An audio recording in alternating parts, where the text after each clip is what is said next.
Hi friends எல்லாரும் நல்லா இருக்கீங்களா? சாப்பிட்ருப்பீங்கன்னு நெனைக்கிறேன். வாழ்க்கையில வர பிரச்சனைய கூட சமாளிச்சிரலாங்க. ஆனா, இந்த முடி கொட்டுற பிரச்சனைய மட்டும் சமாளிக்கவே முடியல. ஒவ்வொரு பேஸுக்கும் ஒவ்வொரு மாரி முடி கொட்டிக்கிட்டு இருக்கு. சரி ஒரு பக்கம் கொட்டிக்கிட்டு போட்டோம். இனியாவும் ஒரு பக்கம் குளிச்சு ரெடி ஆயிட்டாங்க. இனியாக்கு எங்கேயாவது வெளியில போறதுனாவே ஒரே சந்தோஷங்க. ரொம்ப ஜாலியாயிடுவாங்க. இன்னைக்கு எங்க காஸ்டியூம பார்த்தாவே உங்களுக்கு தெரிஞ்சிருக்கும். மஞ்சளேன்னு கிளம்பியிருக்கோம். எங்க வீட்டு பக்கத்துல ஒரு மாரியம்மன் கோயில் இருக்குங்க. அங்க தான் வெள்ளி, செவ்வா கிளம்புவோம். இதுதான் நாங்க வாழ்ற மாளிகை. எப்படி இருக்குன்னு கமெண்ட்ல சொல்லுங்க. இந்த பொம்பள புள்ளைய பெத்தவங்களுக்கு மட்டும்தாங்க தெரியும் இந்த வலின்னா என்னன்னு சொல்லிட்டு.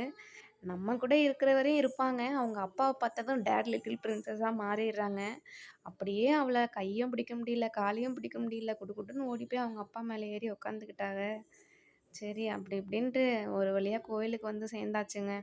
கோயிலுக்கு வந்து பிரசாதத்த வாங்கி வாயில போட்டுட்ட அப்புறம் தான் மோட்சமே அடைஞ்சுச்சு. கப்பு முக்கியம் பிகிலு அப்படிங்கிற மாரி தான்.